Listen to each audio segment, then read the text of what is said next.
Сәлеметсіздер ме, оқушылар? Бүгінгі сабаққа қош келдіңіздер. Сабағымызды бастамас бұрын барлығымыз назарларымызды экранға аударайық. Видео көріністі тамашалайық.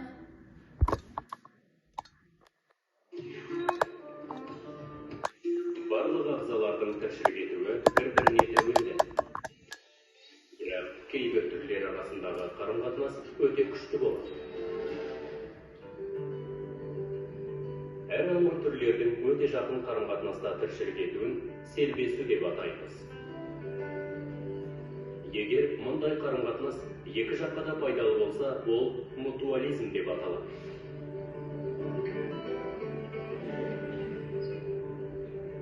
Мутуализмді көптеген экожүйелерде кездестіруге болады. Ол ағзалардың барлық түрлерінің арасында. Өсімдіктер мен саңырауқұлақтардың, жануарлар мен өсімдіктердің немесе әртүрлі жануарлардың арасында да байқалады. Мына маржан рифтер экожүйесінде сайқымазақ балық жемтігін улы қармауыштар арқылы аулайтын актиниялармен тығыз байланыста тіршілік етеді. Актиния сайқымазақ балықтарды қызықтыру үшін суға химиялық заттарды бөліп шығарады. Сайқымазақ балықта актинияның ажалды буынан қорғайтын шырыштар қабаты болады. Бұл оларға актиния қармауыштарының арасында қауіпсіз тіршілік етіп, жыртқыштардан қорғануға мүмкіндік береді. Өз кезегінде сайқымазақ балықтар актиниядан көбелек балықтар сияқты зиянкестерді қуып, оларға жем болудан сақтайды.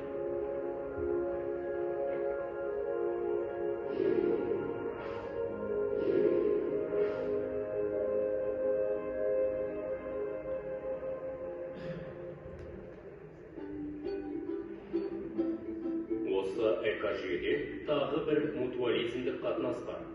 Ол бұзау балық пен асшаян арасында. Асшаян құмда ін қазып, оның ішін тазалайды. Оның ішінде бұзау балық тіршілік етеді және уылдырық шашады.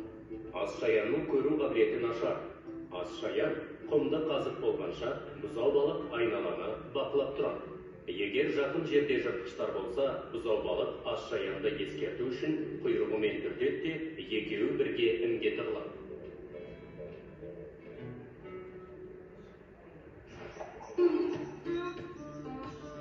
Мутуализм түрлер арасында таңғаларлық қарым-қатынас пен мықты байланыс орнатылады.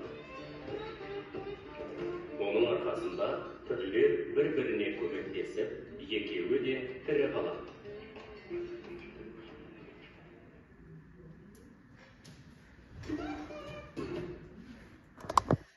Жақсы оқушылар, видео не туралы? Не байқадыңыздар? Әрине, бұл видеода сіздер жануарлар арасындағы өзара қарым-қатынасты, өзара байланысты көрдіңіздер. Олай болса, бүгінгі біздің сабағымыздың тақырыбы ағзалар арасындағы қарым-қатынас түрлері. Бүгінгі біздің мақсатымыз түрлер арасындағы қарым-қатынастың негізгі түрлерін ажырата білу. Бүгін біз сіздермен қандай жетістіктерге қол жеткіземіз? Біріншіден, әрбір қарым-қатынас түрлерін мысалдарын келтіре аламыз. Әр қарым-қатынас түрлерінің мәнін анықтаймыз. Түрлер арасындағы қарым-қатынастың негізін білеміз. Әрбір қарым-қатынас түрлерін бір-бірінен ажырата білеміз. Жалпы тірі ағзалар қоршаған ортада өзара бір-бірімен тығыз байланыста болады. Олар тіршілік әрекеті арқасында бір-бірімен тығыз байланысады. Биотикалық байланыстар табиғаттағы ол симбиоз, нейтрализм және антибиоз болып үшке бөлінеді. Симбиоз бұл ағзалар үшін өзара пайдалы. Ол комменсализм, протокооперация, мутуализм болып үшке бөлінеді. Антибиоз екі түр немесе олардың бірі қарым-қатынас кезінде зардап шегеді. Бұларға жыртқыштық, паразитизм және бәсекелестік жатады. Енді жалпы тірі ағзалар түр аралық қарым-қатынас кезінде оларды біз жіктей аламыз. түр үшін қарым-қатынастың әсері болмаса оларды 0 деп, пайдалы болса оң, ал зиянды болса теріс деп таңбаласақ, онда қарым-қатынастың көп түрлігін төмендегіше біз таңбалай аламыз. 0-0 болса, ол екі жаққа да бейтарап, 0 оң болса, ол бір ағзаға пайдалы, екінші ағзаға бейтарап. Егер 0 теріс болатын болса, онда ол бір ағзаға ешқандай бейтарап әсер етеді, ал екінші жағына теріс әсер етеді. Оң, ол екі ағзаға да пайдалы байланыс. Оң теріс болса, бір ағзаға пайдалы, бір ағзаға ол зиянды. Ал теріс болатын болса, онда ол екі ағзаға да, яғни зиянды әсер ететін байланыстардың түрлері. Енді біз сіздермен жеке-жеке қарастырып өтейік. Бірінші, бұл байланыстың түрі бәсекелестік. Қоршаған ортаның бірдей жағдайлары үшін бір түр дараларының арасындағы және әр түр дараларының арасындағы жүретін күресті айтады. Мысалы, мына суретке қарайтын болсаңыздар, мынау бізде қарағайлы орман. Осы қарағайлы ормандағы қарағайлардың жарық үшін күресуі бұл бәсекелестік деп аталады. Және бәсекелестік ығыстыру принципі екі түрдің бір аумақта бірдей экологиялық қуыста орналаса алмайтынын анықтайды. Мысалы, кейбір түрлердің ағзалардың азық үшін бәсекелестігі. Келесі бір түр ол протокооперация. Қарым-қатынастың екі түрі ішінде пайдалы, бірақ міндетті емес. Бұл суретте сіздер протокооперацияның мысалдары, яғни зебра мен құстар арасындағы байланыс, немесе шаян мен актиния жануарының арасындағы байланысты көре аласыздар. Қолайсыз жағдайда ағзалардың тірі қалу мүмкіндігін ажырататын үйлесімді әрекет ол кооперация. Кооперация негізінен үшке бөлінеді. Конституционалдық, яғни оған мысалға қойлардың суық кезде топтасып тұруы. Келесі трофикалық, яғни құстардың көп болып, топ болып жүруі, қасқырлардың немесе топ болып өздерінің азықтарын аулауы. Келесі репродуктивті, яғни бұл дегеніміз құстардың көбею тіршілігін арттыру кезіндегі байланыс түрлерін айтуға болады. Келесі бұл комменсализм, немесе арамтамақтық деп аталады. Ағзаның бір түр қарым-қатынастан пайда табады, ал келесі ағза үшін ол бейтарап болуы мүмкін. Мына суретте сіздер акула мен жабысқақ балықты көріп тұрсыздар. Бұл жердегі пайда алатын ол жабысқақ балық. Ол акуланың денесіне жабысқан бактерияларды, балдырларды, ұсақ планктондармен қоректенеді.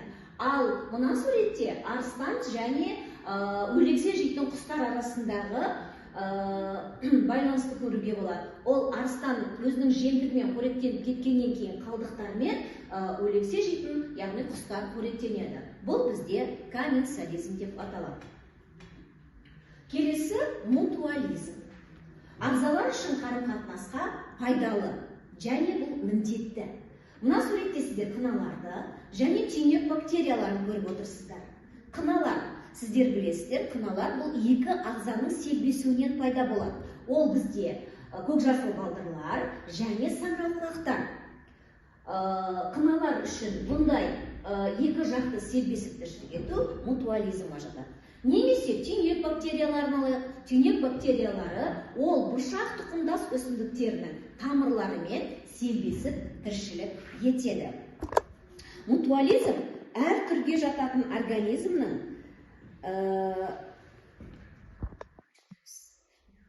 бір-бірінен бөлек тіршілік ете алмай, өзара қолайлы жағдай туғыза отырып, селбесіп тіршілік етуі бұл бізде мутуализм деп аталады.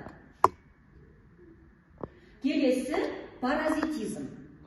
Паразитизм бұл бір түр ағза, яғни біреуі паразит ағза, екіншісі ие, ағзаның есебінен тіршілік етіп, оған зиян келтіретін, бірақ өлтірмейтін түраралық қарым-қатынас. Паразиттер екіге бөлінеді: эктопаразиттер және эндопаразиттер.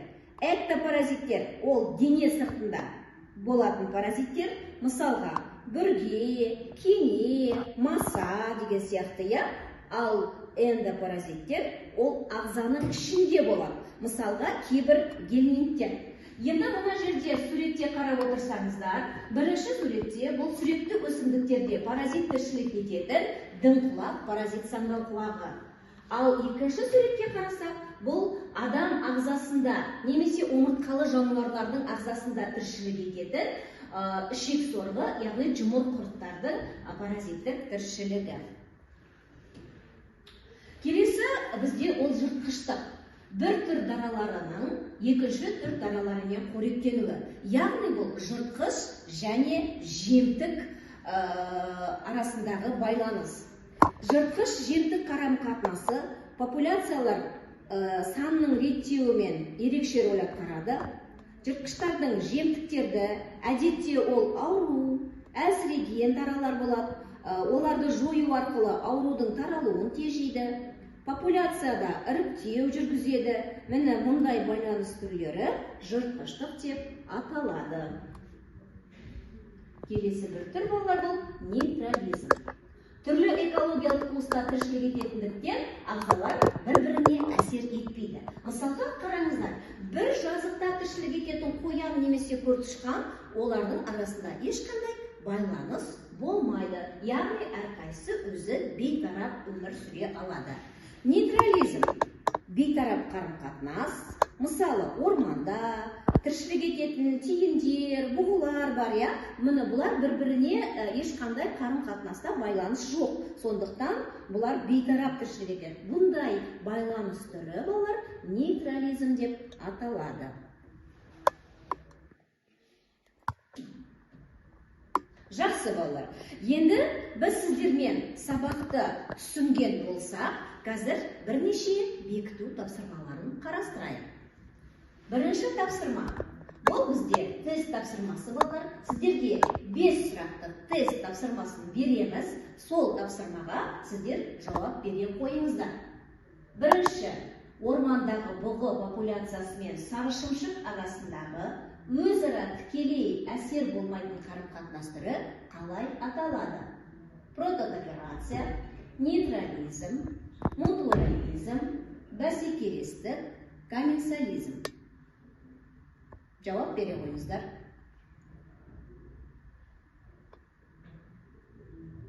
Екінші сұрақ. Шырша төңірегіндегі өсімдіктердің өсуін тежеп, бірақ өзі ешқандай зардап шекпейді. Қарым-қатынастың бұл түрі аталады. Протокооперация, нейтрализм, мутуализм, бәсекелестік, комменсализм. Үшінші, бір түрдің табысқа жетуі екінші түрдің жеңіліске ұшырағанын көрсетеді. Мысалы, түлкі қоянды ұстап алды, ал енді қасқырға ол тиесілі емес. Қарым-қатынастың бұл қандай түрі? Нейтрализм, мутуализм, бәсекелестік, комменсализм, жыртқыштық. Кәне ойланып жауап бере қойыңыздар. Келесі төртінші сұрақ. Тақуа шаян мен актиния арасындағы екі түрге де пайдалы, бірақ міндетті емес қарым-қатынас қалай аталады? Протокооперация, нейтрализм, мутуализм, бәсекелестік және комменсализм. Келесі бесінші сұрақ. Акула мен жабысқақ балық арасындағы қарым-қатынас түрі қалай аталады? Нейтрализм, мутуализм, бәсекелестік, комменсализм, паразитизм. Жақсы балалар, ойланып жауап бере қойыңдар. Енді жауап парағымен өзімізді тексеріп көрейік балалар. Бірінші сұрақта жауап нейтрализм, екінші сұрақ жауабы бәсекелестік, үшінші сұрақтың жауабы бәсекелестік, төртінші сұрақтың жауабы протокооперация, бесінші сұрақтың жауабы комменсализм. Екінші тапсырмаға назар аударыңыздар. Организмдер арасындағы қарым-қатынас формаларын сипаттайтын, яғни сипаттамалармен сәйкестендіресіздер. Бұл жерде кестеде бірінші бағанда қарым-қатынас формалары берілген, яғни конституционалдық кооперация, мутуализм, кооперация, комменсализм, қоректік кооперация, табақтастық, комменсализм. Ал үшінші бағанға қарасаңыздар, осы қарым-қатынас формаларының сипаттамасы берілген. Сол сипаттамамен қарым-қатынас формаларын сәйкестендіре қойыңыздар. Келесі. Кәне, жауап бере қойыңыздар.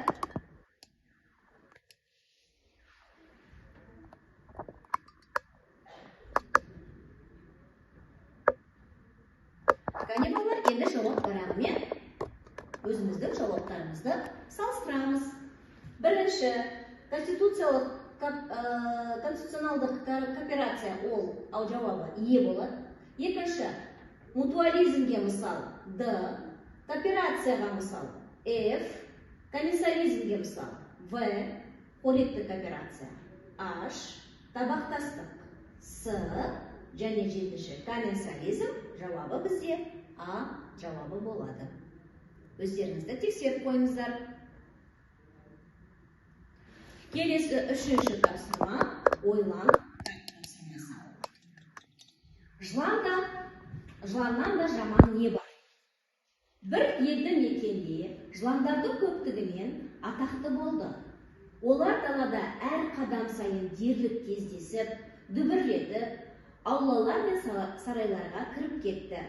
Ақырында жергілікті тұрғындар қайраттарын жиып, жорғалаушы жәндіктерге аяусыз соғыс жариялады. Жыландар аяусыз жойылды, дегенмен, шынай айтқанда, жыланның адамдарға шабуыл жасау жағдайлары болған емес. Жекпе-жек сәтті өтті. Жеңістің нәтижесінде бұл ауданның тұрмысы біршама нашарлады. Неліктен деп ойлайсыздар? Кәне балалар, осы сұраққа бүгінгі алған білімдеріңді жарата отырып, жауап бере қойыңыздар. Ойланайық.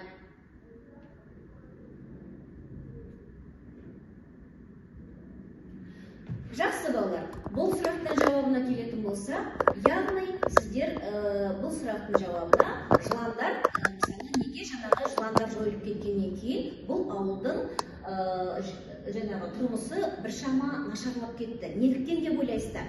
Әрине, себебі бұл жердегі жануарлар арасындағы қарым-қатынас байланысты біз мысалға келтіреміз. Себебі жыландар, сіздер білесіздер, олар кемірушілермен, яғни тышқандармен қоректенеді. Сондықтан жыландар жойылып кеткеннен кейін тышқандардың саны не істеп кетті?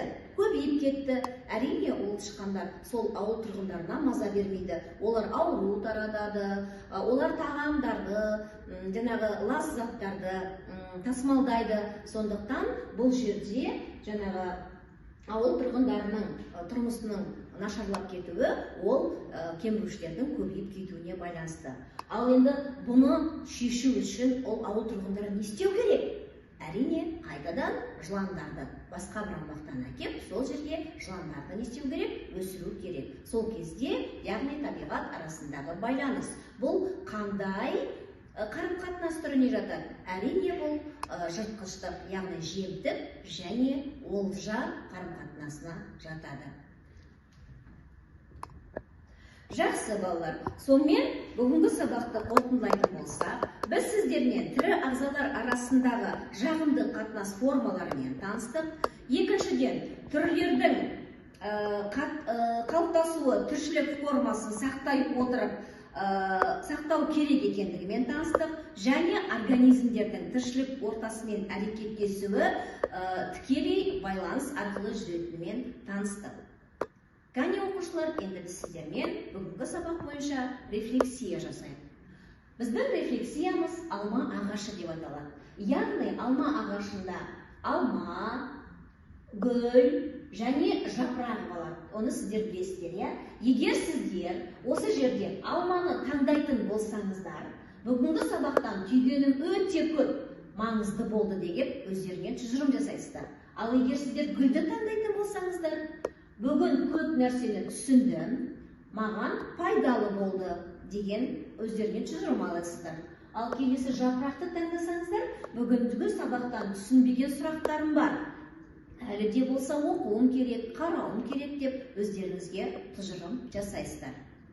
Сонымен бүгінгі сабағымыз аяқталды. Назарларыңызға рахмет.